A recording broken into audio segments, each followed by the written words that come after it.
സോണിയുടെ Sony Xperia 10 mark 5 എന്ന പുതിയൊരു smart phone ഇപ്പോൾ ലോഞ്ച് ചെയ്തിട്ടുണ്ട്. ഈ ഒരു വീഡിയോയിൽ നമ്മൾ നോക്കാൻ പോകുന്നത് സോണി എക്സ്പീരിയ 10 മാർക്ക് 5 എന്ന ഫോണിനെ പറ്റിയിട്ടാണ്. ആദ്യം നമ്മൾ ഫീച്ചേഴ്സും കാര്യങ്ങളൊക്കെ നോക്കുകയാണെന്നുണ്ടെങ്കിൽ ഡിസ്പ്ലേയുടെ കാര്യത്തിൽ സോണി എക്സ്പീരിയ 10 മാർക്ക് 5ൽ 6.1 ഇഞ്ചിൻ്റെ ഫുൾ HD പ്ലസ് ഡിസ്പ്ലേ കൊടുത്തിട്ടുണ്ട്. പിന്നെ ഇതിൽ OLED പാനലാണ് ഉപയോഗിച്ചിരിക്കുന്നത്. പിന്നെ 10 ബിറ്റ് ഡിസ്പ്ലേ ഒക്കെ ഇതിൽ വരുന്നുണ്ട്. പക്ഷേ ശ്രദ്ധിക്കേണ്ട ഒരു കാര്യം, ഇതിൽ കൂടിയ റിഫ്രഷ് റേറ്റ് സപ്പോർട്ട് ചെയ്യുന്നില്ല. 60 ഹെർട്സിൻ്റെ റിഫ്രഷ് റേറ്റ് ഇതിൽ വരുന്നുള്ളൂ. ഏകദേശം 40,300 രൂപ പ്രൈസ് റേഞ്ചിൽ വരുന്ന ഫോണാണ്. ആ ഒരു പ്രൈസ് റേഞ്ചിലൊക്കെ നമ്മൾ കൂടിയ റിഫ്രഷ് റേറ്റ് എക്സ്പെക്ട് ചെയ്യുന്നുണ്ട്. പക്ഷേ ഈ ഫോണിൽ കൂടിയ റിഫ്രഷ് റേറ്റ് സപ്പോർട്ട് ചെയ്യുന്നില്ല. അപ്പം ഈ ഒരു പ്രൈസ് റേഞ്ചിൽ അത് കുറച്ചൊക്കെ നിരാശപ്പെടുത്തി എന്നാണ് എനിക്ക് തോന്നിയിട്ടുള്ളത്. പിന്നെ ഡിസ്പ്ലേയിൽ 120 ഹെർട്സിൻ്റെ ടച്ച് സാമ്പിളിംഗ് റേറ്റ് സപ്പോർട്ട് ചെയ്യുന്നുണ്ട്. സാധാരണ ഫോണുകളിൽ പഞ്ചോളിൻ്റെ ഉള്ളിലോ അല്ലെങ്കിൽ വാട്ടർ ഡ്രോപ്പ് നോച്ചിൻ്റെ ഉള്ളിലൊക്കെ ആയിട്ടാണ് സെൽഫി ക്യാമറ വരാറ്. എന്നാൽ ഈ ഫോണിൽ അങ്ങനെയല്ല. മുകളിലും താഴെയും ബെസൽസ് കൊടുത്തിട്ടുണ്ട്.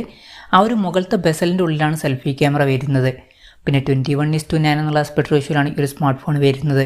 പിന്നെ ഫോണിൻ്റെ ഫ്രണ്ടിൽ ഗൊറില്ല ഗ്ലാസ് വിക്ടസിൻ്റെ പ്രൊട്ടക്ഷൻ കൊടുത്തിട്ടുണ്ട്. അപ്പം ഈ ഫോണിൽ നല്ലൊരു പ്രൊട്ടക്ഷനും കാര്യങ്ങളൊക്കെ വരുന്നുണ്ട്.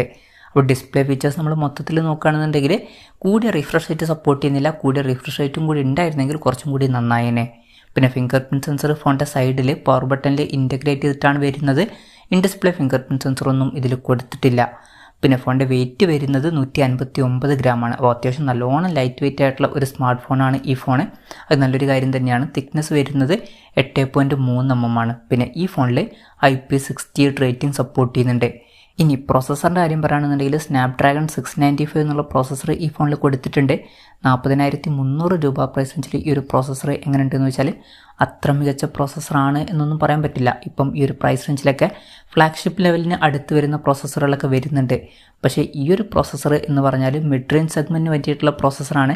അപ്പം ഈ ഒരു പ്രൈസ് റേഞ്ചിന് പറ്റിയിട്ടുള്ള ഒരു പ്രോസസ്സർ ഈ ഫോണിൽ കൊടുത്തിട്ടില്ല. കുറച്ചും കൂടി ബെറ്റർ ആയിട്ടുള്ള ഒരു പ്രോസസ്സറൊക്കെ അവർക്ക് ഈ ഒരു പ്രൈസ് റേഞ്ചിൽ കൊടുക്കായിരുന്നു. 5G സപ്പോർട്ടും കാര്യങ്ങളൊക്കെ വരുന്നുണ്ട്. ഈ ഫോണിൽ 6 GB റാം കൊടുത്തിട്ടുണ്ട്. 128 GB ഇൻറ്റേർണലും വരുന്നുണ്ട്. പിന്നെ LPDDR4Xൻ്റെ റാമും UFS 2.1 സ്റ്റോറേജ് ടൈപ്പും ഇതിൽ വരുന്നുണ്ട്.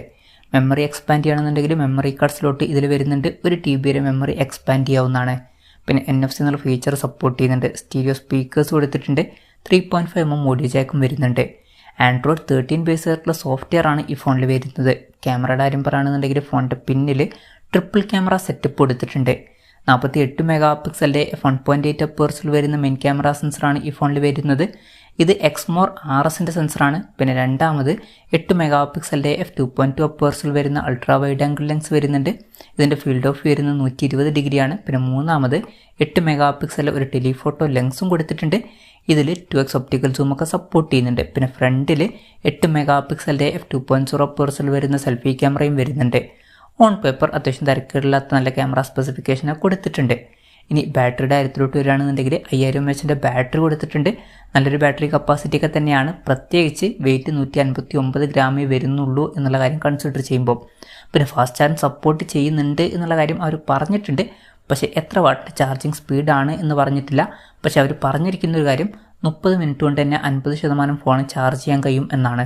ഒന്നെങ്കിൽ 21 വാട്ടിൻ്റെ അല്ലാന്നുണ്ടെങ്കിൽ 30 വാട്ടിൻ്റെ ഫാസ്റ്റ് ചാർജിങ് സപ്പോർട്ടാണ് ഇതിൽ വരുന്നത് എന്നാണ് ഇപ്പോഴുള്ള റിപ്പോർട്ടുകൾ പറയുന്നത്. പിന്നെ ടൈപ്പ് C ചാർജിങ് പോർട്ടും ഇതിൽ കൊടുത്തിട്ടുണ്ട്. അപ്പോൾ തിരക്കേടില്ലാത്തൊരു ബാറ്ററി സെറ്റപ്പും ഇതിൽ വരുന്നുണ്ട് എന്നൊക്കെ പറയാവുന്നതാണ്. അപ്പം ഇതൊക്കെയാണ് ഫീച്ചേഴ്സിനെ പറ്റി പറയാനുള്ള കാര്യങ്ങൾ. പിന്നെ ഈ ഒരു സ്മാർട്ട് ഫോൺ ഇപ്പം ഇന്ത്യൻ മാർക്കറ്റിൽ ലോഞ്ച് ചെയ്തിട്ടില്ല. ഇപ്പോൾ ഗ്ലോബൽ മാർക്കറ്റിലൊക്കെയാണ് ഈ ഫോൺ ലോഞ്ച് ചെയ്തിരിക്കുന്നത്. ഗ്ലോബൽ മാർക്കറ്റിൽ ഈ ഫോൺ ലോഞ്ച് ചെയ്തിരിക്കുന്നത് 449 യൂറോസ് എന്ന പ്രൈസിങ്ങിലാണ്. അതായത് 40,300 രൂപ പ്രൈസ് റേഞ്ചിൽ. ആ ഒരു പ്രൈസ് റേഞ്ചിൽ ഈ പറഞ്ഞിട്ടുള്ള ഫീച്ചേഴ്സ് എങ്ങനെയുണ്ടെന്ന് വെച്ചാൽ ചില ഫീച്ചേഴ്സ് ഇൻട്രസ്റ്റിംഗ് ആണ്. പക്ഷേ ഡിസ്പ്ലേയിൽ കൂടിയ റിഫ്രഷ് റേറ്റ് സപ്പോർട്ട് ചെയ്യുന്നില്ല എന്നുള്ളൊരു കാര്യം വരുന്നുണ്ട്. അതുപോലെ തന്നെ ഈ ഒരു പ്രൈസ് റേഞ്ചിന് പറ്റിയിട്ടുള്ള ഒരു പ്രോസസ്സറൊന്നും ഇതിൽ വരുന്നില്ല. പക്ഷേ ഓൺ പേപ്പർ അത്യാവശ്യം തിരക്കേടില്ലാത്ത നല്ല ക്യാമറ സ്പെസിഫിക്കേഷൻ വരുന്നുണ്ട്. തിരക്കേടില്ലാത്ത ബാറ്ററി കൊടുത്തിട്ടുണ്ട്. അതുപോലെ തന്നെ IP68 റേറ്റിംഗ് സപ്പോർട്ട് വരുന്നുണ്ട്. പിന്നെ അത്യാവശ്യം ലൈറ്റ് വെയിറ്റ് ആയിട്ടുള്ള ഒരു ഫോണും കൂടിയാണ്. അപ്പം ചില നെഗറ്റീവ്സ് ആയിട്ടുള്ള കാര്യങ്ങളും ഇതിൽ വരുന്നുണ്ട്, ചില പോസിറ്റീവ് ആയിട്ടുള്ള കാര്യങ്ങളും വരുന്നുണ്ട്. ഇനി ഇന്ത്യൻ മാർക്കറ്റിൽ ഈ ഫോൺ ലോഞ്ച് ചെയ്യുമെന്ന് വെച്ചാൽ ഇന്ത്യൻ മാർക്കറ്റിൽ ഈ ഫോൺ ലോഞ്ച് ചെയ്യാനുള്ള ചാൻസ് വളരെ കുറവാണ്. ഇപ്പം സോണി അവരുടെ ഫോണുകൾ ഇന്ത്യൻ മാർക്കറ്റിൽ ലോഞ്ച് ചെയ്യാറില്ല. ഇന്ത്യൻ മാർക്കറ്റിൽ നിന്ന് അവർ എക്സിറ്റ് ആയതുപോലെയാണ്. അപ്പം ഇന്ത്യൻ മാർക്കറ്റിൽ ഈ ഫോൺ ലോഞ്ച് ചെയ്യാനുള്ള ചാൻസ് ഇല്ല. എന്തായാലും സോണിയുടെ എക്സ്പീരിയ 10 മാർക്ക് 5 എന്ന പുതിയൊരു സ്മാർട്ട് ഫോൺ ഇപ്പോൾ ലോഞ്ച് ചെയ്തിട്ടുണ്ട്. ചില ഇൻട്രസ്റ്റിംഗ് ആയിട്ടുള്ള ഫീച്ചേഴ്സൊക്കെ ഇതിൽ വരുന്നുണ്ട്. അതുപോലെ തന്നെ അത്ര മികച്ചത് എന്ന് തോന്നാത്ത ചില ഫീച്ചേഴ്സും ഇതിൽ വരുന്നുണ്ട്. എന്തായാലും സോണി എക്സ്പീരിയ 10 മാർക്ക് 5 എന്ന ഫോണിനെ പറ്റിയിട്ടുള്ള നിങ്ങളുടെ അഭിപ്രായം ജസ്റ്റ് ഒന്ന് കമൻറ്റ് ചെയ്യുക.